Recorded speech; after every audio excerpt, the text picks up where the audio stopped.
Morning cactus people. I've been sorting the shop tunnel out for the past few days, so thought we'd just have a little look around.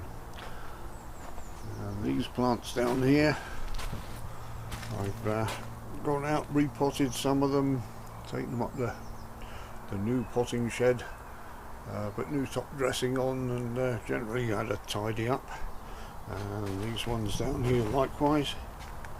Still got those to sort out, and I've still got a load up the end to do, look through yet, and see what's what, see what survived the winter and what's looking good and what's not.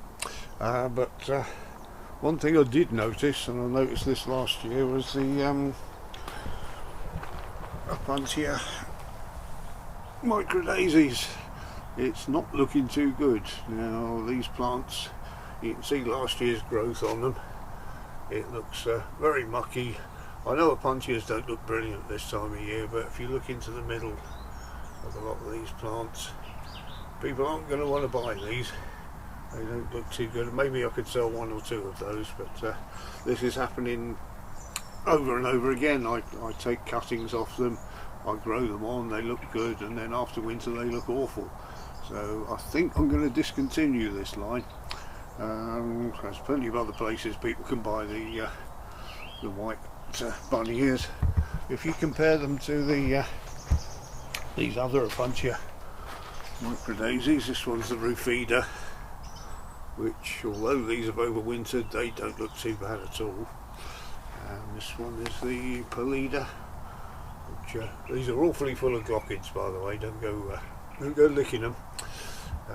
But you know, for overwintering, that's not done too bad at all. That one's had a bit of a kip there, but he'll be alright after a water. And these look fine, so I'm just going to concentrate on these two, because a lot of this, I hate to say it, but it's presentation. If someone comes in the shop and they see something looking awful, they won't want to buy it. So there's not much point in me carrying on doing it. These are a few cuttings I took off. I just plunged those into grit, and they'll root in a month or two.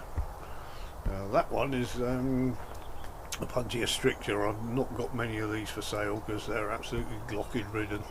They don't look it, but they're a lot worse for glockids than most of the Opuntias, so I might do one or two of those, but not a vast amount. And likewise, I'm going the wrong way. Down here, the Opuntia monocantha variegata.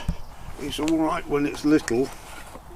I could probably sell that when it's rehydrated a bit, but when they get any amount of growth on them, they just form a very untidy plant. They're great if you can get the roots in the soil. They'll form a lovely little tree-like clump, but in pots, and look at the state of this one. I'm just not going to sell that. That doesn't matter what I do to that. People look at that and think I'm not having that one. So again, I think I'm just going to keep a couple of small specimens of this, and when they get too big, I'm going to have to either cut the tops off or get rid of them, I'm afraid, because it's no good filling the tunnel up with things that people don't want to buy. So looking behind me here, the Boccasanas, all looking great for overwintering. These have been in the outhouse, well away from the slugs. I've just brought these in. So again, we're going to have to keep this lot up away from the slugs, because once the slugs start up again, they'll have these. But these are all looking great for not having had a drink all winter. They're fine. Lost a few of the succulents there, but not too many.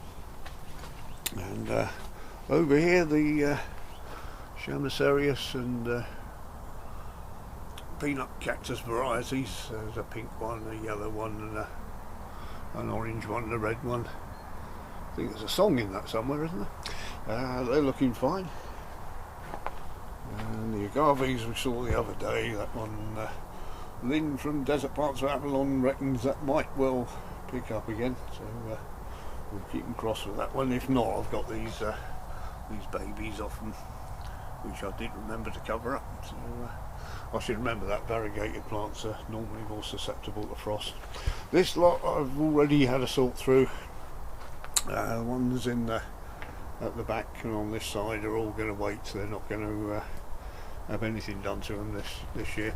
This line down here, these are ready to repot if I need them later on, if I make a lot of sales during the summer. Likewise with all these, they're ready to repot and tidy up and sell. I've not sorted out the smaller punchias yet, still looking a bit raggedy from winter. Some of these will need a bit of a prune and re-top dressing and things.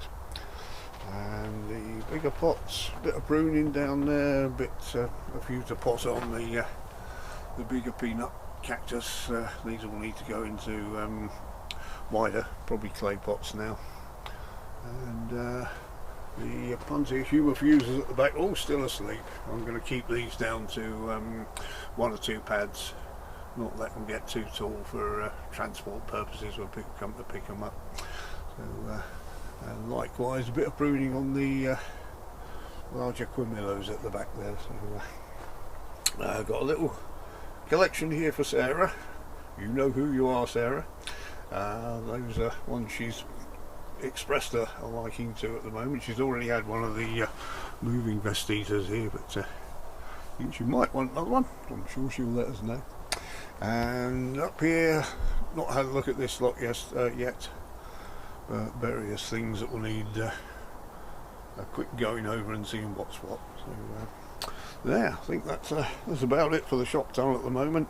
It's only 6 degrees in here at the moment, but it feels a lot warmer than it did yesterday, which is a bit strange because it was only 6 degrees yesterday and it felt freezing. So there we have it. So, we'll come back and have another look when it's all sorted out and ready for people to come and buy things. We've had a few customers already which have taken me by surprise for January, so I thought we'd get ready a bit early this year.